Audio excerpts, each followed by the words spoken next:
இரண்டாவதாக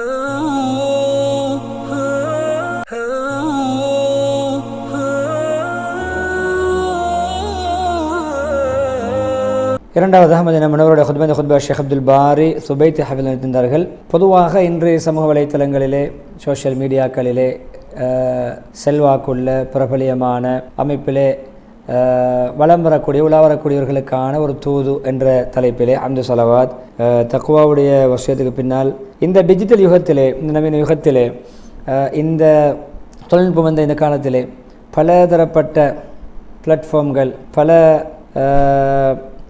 அதாவது மேடைகள், முன்னணி வகிக்கக்கூடிய இடங்கள், கண்ணியங்கள் எல்லாம் பரவி கிடக்கின்ற ஒரு காலம். எப்பொழுதும் பல யூனிட்டுகள், பல டிபார்ட்மெண்ட்களிலே, பல பகுதிகளிலே காணப்படுகின்ற காலம். ஒரு ஓசை சில வினாடிகளிலே கேட்கப்படுகின்ற ஒரு ஓசையை சில வினாடிகளிலே உலகத்தில் இருக்கும் மக்களும் சென்றடையக்கூடிய அமைப்பிலே பரப்ப முடியுமான ஒரு காலம். ஆயிரக்கணக்கான மக்கள், லட்சக்கணக்கான மக்களுக்கு காது வரைக்கும் கொண்டு போய் சேர்க்க முடியுமான ஒரு காலம். எனவே அதற்கென்று சில முக்கியஸ்தர்கள், அதற்கென்று சில ஆளுமைகள், சில பிரபலங்கள் இருப்பதை காண்கிறோம். அவர்களுக்கு, அந்த ஆளுமைகளுக்கு அவர்களுடைய பேச்சில் தாக்கம், பிரதிபலிப்பு எப்பொழுதுமே அவர்கள் அந்த டிஜிட்டல் மயப்படுத்தப்பட்ட அப்படியான அந்த சோஷியல் மீடியாக்கள், அப்படியான விடயங்களிலே அவர்கள் சமூகம் அளித்து அவர்களுக்கு ஒரு வரவேற்பும் அங்கீகாரம் அதில் கிடைத்திருப்பதற்கு பல காரணங்களை நாம் பார்க்கிறோம். சிலருடைய பேச்சு எடுபடுகிறது, சிலருடைய பேச்சு முன்னுரிமை கொடுக்கப்படுகிறது. அது ஒன்று அவர்கள் செய்கின்ற அனைத்து செயற்பாடுகளை மன தூய்மை, அல்லாவுக்காக வேண்டி நுணுக்கமாக பேசுவது, மக்களுக்கு பயனுள்ள விடயங்களை முன்வைப்பது, எப்பொழுதுமே நாட்டுடைய விடயங்களை அடையாளப்படுத்துவதில் உண்மைத்தன்மை, அதே போன்று இஸ்லாத்துடைய மார்க்கத்துடைய விழுமியங்களை முன்வைப்பதிலே அழகான உண்மைத்தன்மையும் நேர்மையும் நேர்த்தியான பண்பும், அதே போன்று நாட்டை பாதுகாப்பதில் அவர்களுக்கு இந்த பக்குவம், அதே பொழுதும் அதில் இருக்கின்ற ஆன்மீக உயிரோட்டம், ஆன்மீகம், அதே நேரம் ஒரு நற்சகுணமாக ஒரு நேர்மறையாக பேசுகின்ற அப்படியான பண்புகள் மூலம் அவர்களுக்கு ஒரு வரவேற்பும் ஒரு அங்கீகாரமும் சமூக வலைத்தளங்களிலே கிடைத்திருப்பதை பார்க்கும். அவர்கள்தான் இன்று நாம் சொல்ல பிரபலங்கள், அதே போன்று செல்வாக்குள்ளவர்கள், பிறரிலே தாக்கம் செலுத்தக்கூடியவர்கள் என்ற பெயரை கொண்டு நாங்கள் அவர்களை அழைக்கிறோம் சமூகத்திலே. எனவே இப்படியான எப்பொழுதுமே அது பேரும் பட்டமும் சான்றும் அல்ல, அது உண்மையில் அது யதார்த்தமானது. எப்பொழுதுமே என்ன அதனுடைய அந்தரங்கம் என்றால் அவர்களை பின்பற்றக்கூடிய மக்கள் ஒவ்வொருவரும், அவர்கள் காது கொடுக்கக்கூடிய ஒவ்வொரு மக்கள் அவருடைய பேச்சுக்களை கொண்டு பிரதிபலிப்படுகிறார்கள், அவருடைய நடத்தைகளை பார்த்து பின்பற்றுகிறார்கள், அவருடைய சிந்தனைகளை கருத்தாக எடுக்கிறார்கள், எந்த அளவு அவருடைய வழிமுறைகளை குறித்து அவருடைய வாழ்க்கைகளை பின்பற்ற பார்க்கிறார்கள். எனவே முக்கியமான ஒரு இடம் வெறும் பேரும் பட்டமும் பதவியும் புகழும் பாராட்டும் அல்ல. இந்த இடத்தை அடைந்த இந்த பிரபலங்கள், இப்படியான சமூகத்தில் செல்வாக்குள்ளவர்கள் அடைந்த இந்த இடம் இருக்கிறது, இது ஒரு அல்லாஹ்வுடைய நியாமத். எனவே நியாமத்துகளில் ஒன்று எப்பொழுதும் பொறுப்போடு, அது கடமைப்பாட்டோடு இணைய வேண்டும். அதுதான் அதுக்கு மிக பொருத்தமான சிறந்த அந்த விடயத்தை உயர்த்தக்கூடியதாக இருக்கும், இன்னும் மெருகூட்டக்கூடியதாக இருக்கும். எனவே எப்பொழுதுமே இது ஒரு அமானிதம் என்று உணர்வது சால சிறந்தது. எப்பொழுதுமே அது தீனுடைய பண்பாடு ரீதியான, நாடளாவிய ரீதியான, அதே போன்று எல்லா விடயங்களையும் சம்பந்தப்பட்ட விடயங்களை சுமந்த ஒரு அமானிதம். எனவே அதிலே நாங்கள் சொல்கின்ற கருத்துக்கள் எடுப்படுவது, அதுக்கு ஒரு தாக்கம் ஏற்படுவது, முன்னுரிமை கிடைப்பது என்பது ஒரு பெரிய அந்தஸ்தும் பதவியும் அந்தஸ்தும் ஒரு மதிப்பும் அல்ல, அது ஒரு மறைவான ஒரு கடமை. எனவே அது எப்பொழுதும் ஃபாலோ பண்ணக்கூடியவருடைய வீவஸுடைய எண்ணிக்கையை வைத்தல்ல அது முடிவெடுப்பது, அது எந்த அளவு பிரயோசனம் அளிக்கிறது என்பது தான் அங்கு நோக்கமாக இருக்கணும். எந்த அளவு தாக்கம் செலுத்துகிறது, மாற்றம் ஏற்படுத்துகிறது. உண்மையான மூமின் அறிய வேண்டும், உண்மையிலே உண்மையான தாக்கம் பிரதிபலிப்பு அது என்னவென்றால், அது அந்த கருத்தை கேட்டு மக்களுக்கு மத்தியில் பிரச்சனை, குழப்பம் ஏற்படக்கூடாது, சீர்திருந்த வேண்டும், சீர்திருத்தம் ஏற்படுத்த வேண்டும், சுதப்பக்கூடாது, குழப்பக்கூடாது, ஒற்றுமைப்படுத்த வேண்டும், பிரிக்கக்கூடாது, பிரிக்காமல் ஒற்றுமைப்படுத்த வேண்டும், வேற்றுமையின்றி ஒற்றுமைப்படுத்த வேண்டும். எனவே பொதுவாக இப்படியான தனக்கு முன்னால் இருக்கின்ற அனைத்தும், நான் பேசுகின்ற செய்கின்ற என்ன நடைபெறும் நடவடிக்கை அனைத்தும் மீசானில் வைக்கப்படும் என்ற உணர்வு அங்கே இருப்பது அவரை மிகவும் நேர்த்தியாக செயல்படுவதற்கு அது காரணமாக அமையும்.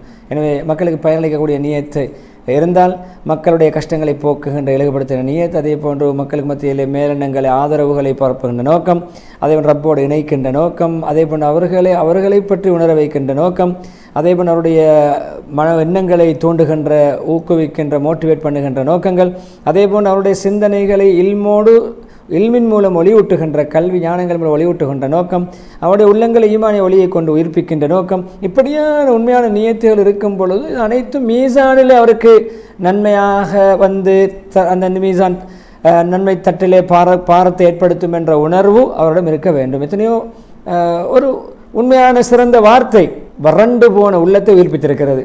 எத்தனையோ சில பண்பாடான குணாதிசயங்கள் நற்குணத்தோடு சம்பந்தப்பட்ட சில கட்டங்கள், சில நிலைமைகள் அது தடுமாற்றத்தில் இருந்த ஒரு குடும்பத்தை வீட்டையை சீர்திருத்திருக்கிறது. எத்தனையோ திடீரென்று நடந்த நனவுகள், நல்ல விடயங்கள் எத்தனையோ உம்மத்தை உயர்த்திருக்கின்றன.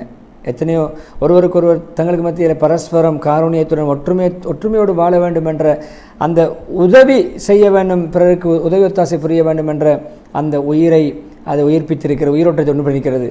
எனவே எப்பொழுதும் ஒரு வார்த்தை வாழ்க்கை முறையை மாற்றும். சில வேளை சில நாளாந்தம் அவர் சோஷியல் மீடியாக்களை பரப்புகின்ற, ஷேர் பண்ணுகின்ற, ஒருவரை கடந்து செல்கின்ற எத்தனையோ சிறிய சிறிய ஷார்ட்கள், சிறிய சிறிய ஆடியோ வீடியோ கட்டுகள், அது உண்மையிலே எத்தனையோ வாழ்க்கை ஒரு முறைமையை உண்டு பண்ணுகிறது, வாழ்க்கை திட்டத்தை சீரமைக்கிறது. அதே நேரம் சில வேளை மேலதிகமாக போடுகின்ற ஒரு கமாண்ட், அந்த கமாண்ட் கூட ஃபாலோவர்ஸுடைய உள்ளத்திலே சில வேளை அது ஆள் மனதிலே பதிகிறது, அது அவருடைய மனதில் ஸ்திரமாக பதிகிறது. எத்தனை உண்மையான நல்ல உண்மைத்தன்மை அறிவுபூர்வமான அப்படியான கருத்துக்கள் மூலம், அப்படியான எண்ணங்கள் மூலம் வருவதனால் அது உண்மையிலே அவர் வெளிப்படுத்துகின்ற, சாதிக்கின்ற, அவர் மக்களுக்கு மத்தியில் முன்வைக்கின்ற அனைத்தின் பக்கமும் பார்வையை செலுத்த வைக்கிறது. உண்மையான முறையில் பேசும் பொழுது, உள்ளத்தால் பேசும் பொழுது, அவர் பரப்புகின்ற எல்லாவற்றிலும் தன்னை முதலாவது அவர் தன்னை அதில் ஒப்பிட்டு பார்க்க வேண்டும், தன்னுடைய நிலைமையை சீர்தூக்கி பார்க்க வேண்டும். ஒவ்வொரு வினாடியும் நான் இந்த உம்மத்துக்காக வேண்டி நான் முன்வைக்கின்ற, சமூகத்துக்கு முன்வைக்கின்ற, சமூகத்தை கட்டியெழுப்புமா தகர்க்குமா என்று சிந்திக்க வேண்டும். கொஞ்சம் சிந்தித்து தான் செயல்பட வேண்டும். இந்த வார்த்தை, இந்த ஆடியோ, இந்த வீடியோ, இந்த இந்த இந்த இந்த கட்டுகள், இந்த இப்படி ஷேர் பண்ணப்படக்கூடிய விடயங்கள், அப்லோட் பண்ணுற விடயங்கள், இப்படியான விடயங்கள் உம்மத்தை கட்டியெழுப்புமா தகர்க்குமா என்பதை சிந்தித்து அவர் செயல்பட வேண்டும். இப்படி சிந்தித்து செயல்படும் பொழுது தாக்கங்கள் உண்டாகும். எனவே இது நான் இப்படி செய்கின்ற சந்தர்ப்பத்தில் இதை கொண்டு நான் அல்லாஹ்வை சந்திக்க விரும்ப முடியுமா? அல்லாஹ்வுடைய லிகாவை, சந்திப்பை இதன் மூலம் இப்படியான விடயங்களை கொண்டு நான் அல்லாஹ்வை சந்திக்க தகுதியான விடயங்களா என்பதை சிந்திக்க வேண்டும். சிந்தித்து செயல்படும் பொழுது பெரிய தாக்கங்கள், பயனுள்ள விடயங்கள், அங்கே மாற்றங்கள் ஏற்படும். எனவே எப்பொழுதுமே ஞாபகம் வைத்துக் கொள்ள வேண்டும், அது ஸ்க்ரீனோடு நிற்கின்ற விடயம் அல்ல, அது வீடியோ ஆடியோ அதோடு நிற்கின்ற விடயம் அல்ல. அது இவருடைய மௌத்துக்கு பின்னாலும் அது அந்தந்த சாதனங்களே, அந்தந்த பேஜ்களிலே, அந்தந்த வலைத்தளங்களிலே, அந்தந்த பக்கங்களிலே அது தரிப்பட்டு இருக்கும். அது தொடர்ந்து அது ஒரு நல்ல விடயமாக இருந்தால் அவருக்கு சாதகமாக அமையும். அது பாதகமான விடயமாக இருந்தால் அவருடைய பாவத்தை தொடராக விட்டு செல்கிறார், அவருக்கு பாதகமாக அமையும். அவருடைய மௌத்துக்கு பின்னாலும் அவருடைய ஆடியோக்கள், அவருடைய வீடியோக்கள், அவருடைய பேச்சுக்கள், அவருடைய ஆக்டிவிட்டீஸுகள், அவர் அப்லோட் பண்ணிய விடயங்கள், அவர் ஷேர் பண்ணிய விடயங்கள், அவர் லைக் பண்ணிய விடயங்கள், அவர் கமெண்ட் பண்ணிய விடயங்கள், இதெல்லாமே இருந்து கொண்டு தான் இருக்க போகிறது. எனவே அந்த நிலைமையில் நான் மௌத்தாகி கபருடைய வாழ்க்கை அனுபவித்து அல்லாஹ்வை சந்திப்பதற்கு இது பொருத்தமான விடயங்களா என்பதை பார்க்க வேண்டும். சொன்ன நபி ஸல்லல்லாஹு அலைஹி வஸல்லம், உங்களில் ஒருவர் ஒரு வார்த்தை பேசுவார், அந்த வார்த்தை அல்லாஹ்வுடைய திருப்தி கலந்ததாக இருக்கும். அல்லாஹ்வுடைய திருப்திக்கு உட்பட்ட ஒரு வார்த்தை, அல்லாஹ்வுடைய திருப்தி ஒன்று பண்ணிய வார்த்தை, அல்லாஹ்வுடைய திருப்தியான ஒரு வார்த்தையை பேசுவார். அவர் கூட அதனுடைய அந்தஸ்து மதிப்பு அல்லாஹ்விடத்தில் எந்த அளவு என்று சொல்லி நினைத்திருக்க மாட்டார். அல்லாஹ் அதன் மூலம், அந்த வார்த்தையின் மூலம், ஒரு பேச்சின் மூலம் அல்லாஹ் அவருக்கு தன்னை சந்திக்கும் வரைக்கும் தன்னுடைய திருப்தியை கடமையாக்கி விடுவான். அல்லாஹ்வுடைய சந்தோஷப்படுத்தக்கூடிய வார்த்தை, நல்ல வார்த்தைகள். உங்கள் ஒருவர் அல்லாஹ்வை கோபப்படுத்தி ஒரு வார்த்தை பேசுவார், அல்லாஹ்வுக்கு பிடிக்காத வார்த்தை பேசுவார், அது எந்த அளவு அபாயகரமானது என்று அவருக்கே தெரிந்திருக்காது. கேலஸாக, பொடுபோக்காக, கவனீனமாக பேசியிருப்பார். ஆனால் அல்லாஹ் கியாமத் நாள் வரைக்கும், அல்லாஹ் தன்னை சந்திக்கும் வரைக்கும் தன்னுடைய அதிருப்தியை, கோபத்தை அவர் மீது எழுதி விடுவான் என்று சொன்னார்கள் அஹ்மத், திர்மிதி, இப்னு மாஜா ரஹிமஹுல்லாஹ். எனவே எப்படியான சமூக வலைத்தளங்களை பிரபலமானவர்கள், அதாவது என்ன செல்வாக்குள்ளவர்கள், எப்படி எத்தனையோ விடயங்களை உணர்ந்தோ உணராமலோ அவருடைய பேச்சுக்கு முன்னால் அவருடைய நடத்தையின் மூலம் எத்தனையோ விடயங்களை கட்டி எழுப்பி இருக்கிறார், உருவாக்கி இருக்கிறார். எத்தனையோ லேசான சிறிய சிறிய வீடியோக்கள் எத்தனையோ வாலிபர்களுடைய உள்ளத்திலே ஆன்மீகத்தை உண்டு பண்ணியிருக்கிறது. அணைந்து நூந்து போய் அப்படியே மரணித்திருந்த உள்ளங்களை உயிர்ப்பித்திருக்கிறது. எத்தனையோ பெண்கள் எத்தனையோ உண்மை நல்ல பக்கங்களை ஃபாலோ பண்ணி அவருடைய வாழ்க்கை கட்டங்கட்டமாக சீரமைய ஆரம்பித்திருக்கிறது. அதே போன்ற எத்தனையோ வீடுகள் இப்படியான நல்ல புத்திமதிகள் மூலம் நல்ல விடயங்கள் மூலம் சீரமைந்து நெறிப்படுத்தப்பட்டிருக்கின்றன, சீராக அமைந்து மாறி இருக்கின்றன. எத்தனையோ கணவனுடைய தன்மைகள் மாறி இருக்கின்றன, கணவன் மனைவியுடைய வாழ்க்கை மாறி இருக்கின்றன. அதே போன்று எத்தனையோ மகன்மார்கள் குழந்தைகள் தெரிந்திருக்கிறார்கள். இதெல்லாம் உண்மையிலே வாழ்க்கையுடைய தூதுகள். இது எந்த விதமான அளவுகோல்களை கொண்டு நாம் அளவிட முடியாத அளவுக்கு ஏற்படுகின்ற தாக்கங்கள் இது உண்மையிலே பயனுள்ள விடயங்களாக இருக்கும். அதே போன்று மக்களுக்கு மத்தியிலே நாடுகள் ஊர்களுக்கு மத்தியிலே எத்தனையோ நலவுகளை உருவாக்கக்கூடிய விடயங்கள் நடந்திருக்கின்றன. அது அப்படியான இந்த செல்வாக்குள்ளவர், இந்த பிரபலம் சமூக வலைத்தளங்களிலே முன்னுரிமை பெற்றிருக்கக்கூடியவர், அங்கீகாரம் பெற்றிருக்கக்கூடியவர் ஒரு ஒரு பிறருடைய ஆத்மாக்களை மனதில் நெறிப்படுத்துவதிலே ஒரு பங்காளியாக இருக்கிறார், தூய்மைப்படுத்துவது ஒரு பங்காளியாக இருக்கிறார், சீர்திருத்தது பங்காளியாக இருக்கிறார். எனவே இந்த அமைப்பில் எப்பொழுதுமே அவர் நல்ல இஸ்லாமிய விழுமியங்களை, மார்க்க பண்புகளை அவர் விதைக்க வேண்டும். மக்களுடைய உள்ளங்களிலே மக்களுக்கு வழியை ஒளியூட்டி பிரகாசப்படுத்தி நேர்வழியை காட்ட வேண்டும். நல்வழி நடப்பதற்கு அவர்களுக்கு பிரகாசமான ஒளியான வழிகாட்டல்களை அவர் காட்ட வேண்டும். நேரான வழியை அவர் வெளிப்படுத்தி காட்ட வேண்டும். எப்பொழுதும் பயனுள்ள அமல்களை தூண்ட வேண்டும். அதே நேரம் உள்ளங்களிலே எப்பொழுதுமே சீரமைப்பவருடைய பிரியத்தை உண்டு பண்ண வேண்டும், சீர்குலைப்பவருடைய பிரியம் அல்ல, ஒற்றுமை, அதே போன்று வளர்ச்சி, இப்படியான விடயங்கள் அங்கே இருப்பது மிக பொருத்தமான சால சிறந்ததாக இன்னும் மெருகூட்டக்கூடியதாக இருக்கும். எனவே அவருடைய பேச்சுக்கு ஒரு மனிதனை நல்ல பிரஜைகளை உருவாக்குவதிலே ஒரு தாக்கம் இருக்கும். அவருடைய உரையிலே, அவருடைய பேச்சிலே. எம்படின காலம் பூமியை ஈமானை கொண்டு நல்ல அமல்களை கொண்டு செழிப்பாக்கக்கூடிய நட்பிரஜைகளை உருவாக்குவதற்கு இப்படியான தன்மைகள் கொண்டதாக இருந்தால் அதிலே ஒரு உண்மையிலே ஒரு தாக்கம் ஒன்று இருக்கும். எனவே இந்த தூதை யார் சுமந்திருக்கிறார்களோ அவருடைய எப்பொழுதுமே அவருடைய வாழ்நாளில் அவருடைய அந்த சிந்தனையிலே இது ஒரு வாழ்க்கையின் வழியாக பிரகாசித்து கொண்டிருக்கும். நேரான வழி உள்ளடக்கமாக இருக்கும். அவர்கள் தான் நல்லா அவர்களுக்கு ஒரு அங்கீகாரத்தை முடிவு செய்திருக்கிறான். மக்களிடத்தில் அவர்கள் எடுபடுவார்கள். எல்லோரும் அவர்களை வரவேற்பார்கள். அவருடைய கருத்துக்களை கொண்டு தாக்கம் பெறுவார்கள். அவருடைய எல்லாருடைய உள்ளங்களும் அவர்கள் எப்பொழுதுமே வாழ்ந்து கொண்டு தான் இருப்பார்கள். எப்பொழுதும் அவருடைய மக்களுடைய பாராட்டும் சேர்ந்து கிடைத்தால், அல்லாஹ்வுடைய நன்மாராயத்தோடு சேர்ந்து மக்களுடைய பாராட்டும் சேர்ந்து கிடைத்தால் எவ்வளவு சாலை சிறந்தது. அல்லாஹ் சொல்ல, நிச்சயமாக ஈமான் கொண்டு சாலிஹான அமல் செய்யக்கூடியவர்களுக்கு நாங்கள் ரஹ்மான் அளவற்ற அருளாளன் அன்பை ஏற்படுத்துவான். முஸ்லிம்களுக்கு மத்தியில் அவரை பற்றி ஒரு அன்பு, அவர் மீது மக்களுக்கு ஒரு அன்பு, அவருடைய உள்ளத்தில் மூமிங்களை பற்றிய அன்பு, மூமிங்களுடைய உள்ளத்தில் அவரை பற்றிய ஒரு அன்பை, பாசத்தை ஒரு போடுவான்.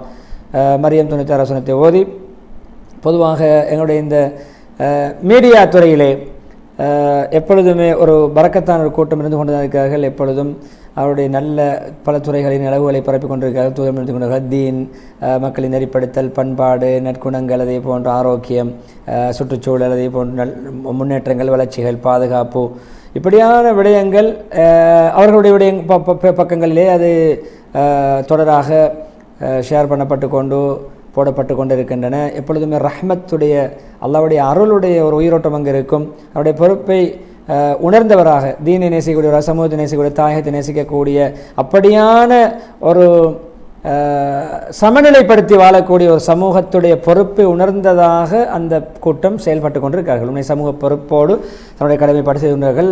எனவே அல்லாஹ்வின் பக்கம் அழைத்து தானும் நல்லமல் செய்து நானும் முஸ்லீம்கள் ஒருவன் சொல்லக்கூடியவரோடு அழகான பேச்சு பேசக்கூடியவர் இருக்கிறார் என்ற அந்த ஃபுஸ்ரத் 33 வசனத்தை ஓதி முதலாவது இறுதி கட்டத்திலே குறிப்பிட்டு சொல்ல வேண்டிய விடயம்தான். எப்பொழுதுமே அந்த ஃபாலோவர்ஸ் இருக்கிறார்களே, அவர்களும் அந்த தாக்கம் செலுத்துவதில், தாக்கத்தை உண்டு பண்ணுவதிலே பங்காளி, கூட்டு அவர் சேர்ந்து அதை ஊக்குவிப்பது போன்று உதவியாக இருக்கிறார். பொதுவாக இந்த பொறுப்பை உணர்வதென்பது அது அந்த பிரபலம் பெற்ற அந்த செல்வாக்குள்ள முன்னுரிமை உள்ள அவரிடமிருந்து ஃபாலோ பண்ணக்கூடிய, துயரக்கூடிய, பின்பற்றக்கூடியவர்களுக்கும் அது அந்த உணர்வு அப்படி என்ன நகர வேண்டும். அப்படி இருந்தால் இவரும் அது போன்று மாற வேண்டும்.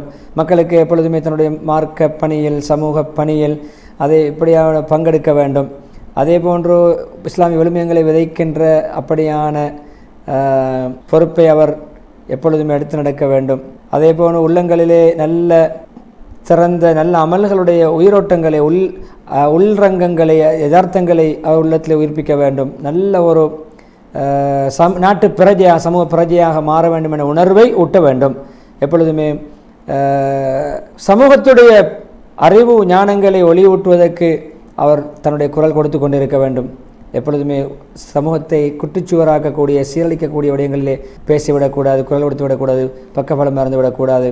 எப்பொழுதும் அது நல்ல முறையிலே பிறரை நல்லவற்றை கற்றுக் கொடுத்து போதிக்கின்ற நல்ல அப்படியானவர்களுடைய தாக்கம் அங்கு அந்த தாக்கத்தை இவர் இன்னும் விசாலப்படுத்த வேண்டும், அதன் மக்கள் மயப்படுத்த வேண்டும். எப்பொழுதுமே மக்களுக்கு மத்தியில் குழப்பத்தையும் சந்தேகங்களையும் ஊசலாட்டங்களையும் வீணான விடயங்களை ஏற்படுத்துவதற்கு எந்த வகையிலும் உதவி செய்து விடக்கூடாது, குரல் கொடுத்து விடக்கூடாது, சப்போர்ட்டிவாக இருந்து விடக்கூடாது. சொன்னார் நபிகள் அவர்கள் யார் நலவுக்கு வழிகாட்டுவாரோ அவரும் அந்த நலவை செய்தவருடைய கூலிக்குரியவர், அந்த நலவை செய்தவருடைய சமகூலி அவருக்கும் கிடைக்கும், செய்தவருக்கு கிடைப்பது போன்று. அந்த ஹதீஸை சொல்லி முஸ்லிம்களுடைய சொல்லி ஹுத்பா முடித்துவிட்டு இரண்டாவது ஹுத்பா சலவாத்தக்கூடிய வசீபினால் பொதுவாக இந்த தங்களுடைய பேச்சுக்கள் பிறரை பிரதிபலிப்பது தாக்கம் செலுத்துவது என்பது ஒரு அமானிதம். இனி அல்லாஹ் சுப்ஹானஹு வ தஆலா யார் மக்கள் மத்தியில் அங்கீகாரத்தை வழங்கியிருக்கானோ அப்படியான நபர் எப்பொழுதுமே தான் நேர்வழி பெறக்கூடிய ஒளி உள்ள ஒரு வாழ்க்கையை அவர் அமைத்துக் கொள்ள வேண்டும். உம்மத் என்று பல நல்ல முன்னுதாரணங்களை இவங்க தேவையுள்ளவர்கள் இருக்கிறார்கள். எப்பொழுதுமே நற்சகுணத்தை விதைக்கக்கூடிய, நல்லெண்ணெய் உண்டு பண்ணக்கூடிய, நம்பிக்கை உண்டு பண்ணக்கூடிய, மக்களுடைய உள்ளங்களுடைய அமல்களுடைய ஆசையையும் கொடுக்கும் அர்ப்பணிப்புடைய ஆசையும் உண்டு பண்ணக்கூடிய தேட்டமுள்ளவர்களாக இருக்கிறார்கள். அதை நிவர்த்தி செய்ய வேண்டும். அந்த தேவைகளை இவர் நிவர்த்தி செய்து வைக்க வேண்டும்.